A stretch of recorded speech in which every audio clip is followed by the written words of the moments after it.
Hello friends, મારી YouTube channel જલપાઝ રેસીપીમાં તમારું સ્વાગત છે। આજે આપણે ભયાનક ગરમીઓમાં શરીરને અંદરથી ઠંડક આપે એવો વરિયાળીનો શરબત બનાવવાના છીએ। તો ફ્રેન્ડ્સ, રેસીપીને લાસ્ટ સુધી જોજો। રેસીપી ગમે તો વિડીયોને લાઇક અને શેર કરજો।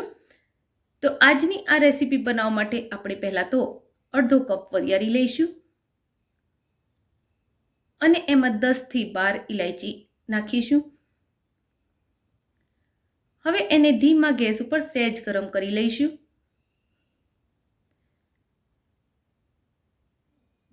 ત્યારબાદ એમાં અડધી ચમચી કાળા મરી નાખીશું અને એને પણ થોડા ગરમ કરી લઈશું। તો ફ્રેન્ડ્સ, રેસીપીને આગળ જોઈએ તે પહેલાં એક રિક્વેસ્ટ છે, તમે મારી ચેનલ પર નવા છો અને હજુ સુધી મારી ચેનલને સબસ્ક્રાઇબ નથી કરી તો કરી લો। બાજુમાં આપેલા બેલ આઇકનના નિશાનને ટચ કરી ઓલના નિશાન ઉપર ક્લિક કરો, જેથી કરીને તમને મારા નવા વિડીયોની નોટિફિકેશન મળતી રહેશે।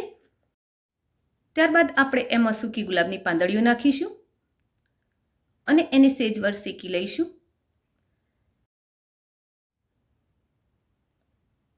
હવે આ બધી જ વસ્તુ થોડી શેકાઈ ગઈ છે, તો આપણે ગેસના ફ્લોને બંધ કરી લઈશું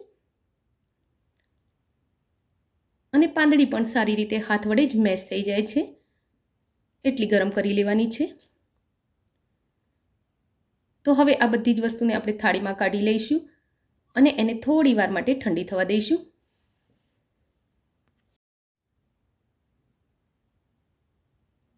હવે આ ઠંડુ થઈ ગયું છે, તો આપણે એમાં જેટલી વરિયાળી લીધી છે એનાથી ડબલ સાકર એડ કરીશું। તમારે સાકરનું પ્રમાણ વધારે રાખવું હોય તો પણ રાખી શકો છો।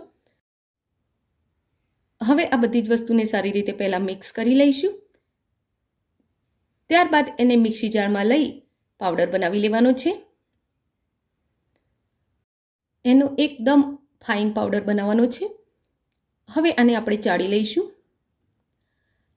આ પાવડરમાં આપણે વરિયાળી નાખી છે, જે પાચન ક્રિયામાં સુધારો કરે છે અને ગેસ એસિડિટીને મટાડી શરીરમાં અંદરથી ઠંડક આપે છે। એ જ રીતે સાકર પણ એકદમ શરીર માટે ઠંડી છે। ગુલાબની પાંદડીઓ આપણે નાખી છે, એ પણ ઠંડક આપે છે શરીરને। તો આ બધી જ વસ્તુને આપણે ચાળી અને સારી રીતે મિક્સ કરી લઈશું। હવે આને સ્ટોર કરવા માટે કાચની બોટલ કે પછી કોઈ પણ એરટાઇટ ડબ્બામાં ભરી અને મૂકી શકીએ છીએ। તો હાલ આપણે એને કાચની બોટલમાં ભરી લઈશું અને એનો શરબત જ્યારે બનાવવાનો હોય એની 10 મિનિટ પહેલાં આપણે ચિયા સીડ્સને પાણીમાં પલાળી લઈશું। ચિયા સીડ્સને હંમેશા પાણી કે શરબતમાં પલાળીને જ વાપરવું, કારણ કે તે તેના વજન કરતાં 10 ગણું પાણી શોષે છે અને ચિયા સીડ્સ શરીરમાં પાણીની કમી નથી થવા દેતું, તે શરીરને હાઇડ્રેટેડ રાખે છે અને પ્રાકૃતિક રીતે શરીરને અંદરથી ઠંડક આપે છે। હવે આપણે એમાં થોડી ગુલાબની પાંદડીઓ એડ કરીશું। તો એના માટે ગુલાબ લઈ એને આ રીતે પાતળું પાતળું સમારી લેવાનું છે। ફ્રેશ ગુલાબને આ રીતે એમાં એડ કરતાં એકદમ સરસ ફ્લેવર મળે છે।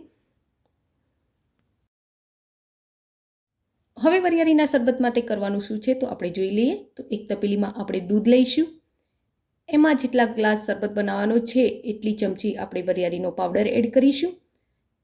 તો તમારા સ્વાદ મુજબ તમે પાવડર વધુ પણ એડ કરી શકો છો। હવે આપણે જે ચિયા સીડ્સ પલાળીને રાખ્યા હતા એ પણ એમાં એડ કરી લઈએ। ત્યારબાદ આપણે જે ગુલાબની પાંદડીઓને કાપીને રાખી છે એ પણ એમાં એડ કરી લઈએ। ત્યારબાદ એમાં સહેજ ગ્રીન કલરનો ફૂડ કલર એડ કરીશું। હવે આ બધી જ વસ્તુને સારી રીતે હલાવી મિક્સ કરી લઈશું।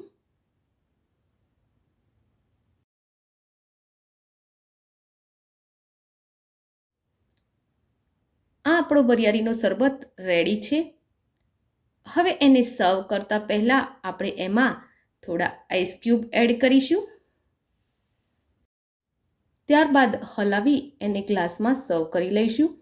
તો ફ્રેન્ડ્સ, આજની આ રેસીપી તમને કેવી લાગી એ કોમેન્ટ બોક્સમાં જરૂરથી લખજો। રેસીપી ગમી હોય તો વિડીયોને લાઇક અને શેર કરજો।